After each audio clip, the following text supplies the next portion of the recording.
According to a recent court filing, Sean Diddy Combs has been accused of gang raping and sex trafficking a 17-year-old schoolgirl when she was in the 11th grade. This marks the fourth allegation of sexual assault against the billionaire music mogul in just 3 weeks. Previously, he settled the first lawsuit with his ex, singer Cassie, for an undisclosed amount after she accused him of years of rape and abuse. Shortly after the new filing, Combs vehemently denied the allegations.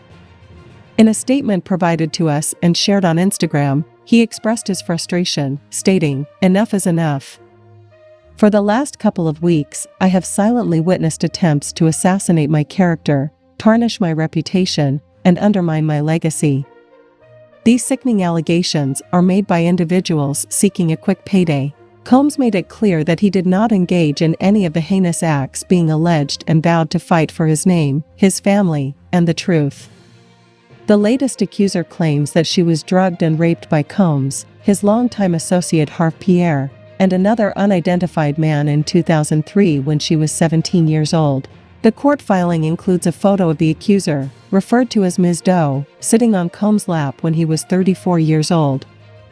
She alleges that the assault caused significant emotional distress and feelings of shame that have plagued her life and personal relationships for the past 20 years.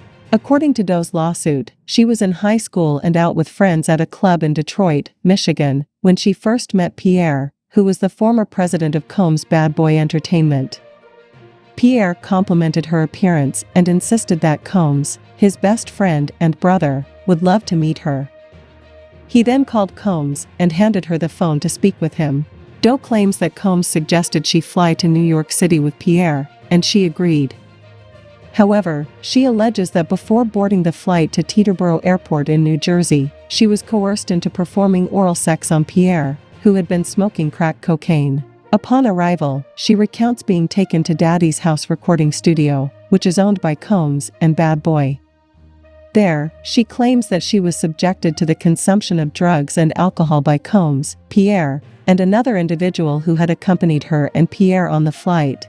According to the legal document, as the night progressed, the 17-year-old, referred to as Ms. Doe, became increasingly intoxicated to the point where she was unable to give consent for any sexual activity, especially with someone twice her age.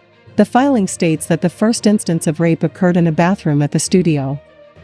Combs allegedly removed her underwear and forced himself upon her while she was hanging over a sink. The document further alleges that while at the studio, Ms. Doe was gang raped by Combs, the third assailant, and Pierre, in that specific order.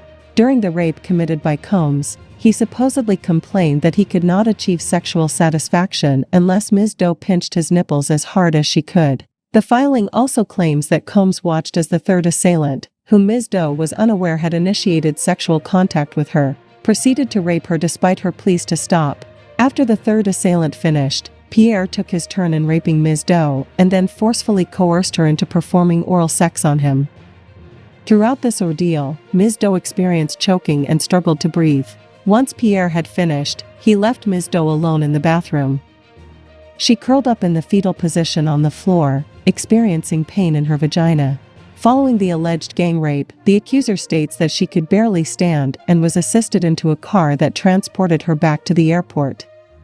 She claims to have limited recollection of her return to Michigan. The filing includes 4 photographs as evidence and asserts that throughout the evening, Ms. Doe remembers Combs, Pierre, and the third assailant persistently making advances towards her, touching her body, requesting to see her buttocks, and commenting on her attractiveness and sex appeal. Additional pictures taken at the studio that night provide undeniable proof that Ms. Doe was indeed present at Mr. Combs' New York City studio. The plaintiff is seeking financial compensation for the claimed assault in the courts of New York.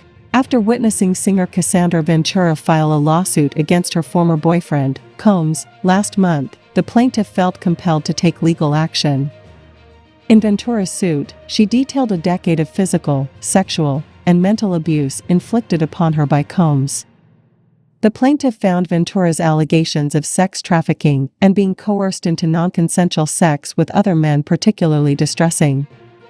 Realizing that she too had been a victim of sex trafficking and that Combs' behavior was not an isolated incident, the plaintiff decided to pursue her own case. Another individual who accused Combs, Joy Dickerson, shared her experience. She recounted that as a 19-year-old student at Syracuse University in 1991, she agreed to meet Combs at a restaurant in Harlem. After their date, Combs allegedly drugged her intentionally, took her to his home, and sexually assaulted her. The most recent accuser was motivated to come forward after learning about a separate case involving Pierre, who was accused of using his position as Bad Boy to groom and sexually assault his former assistant.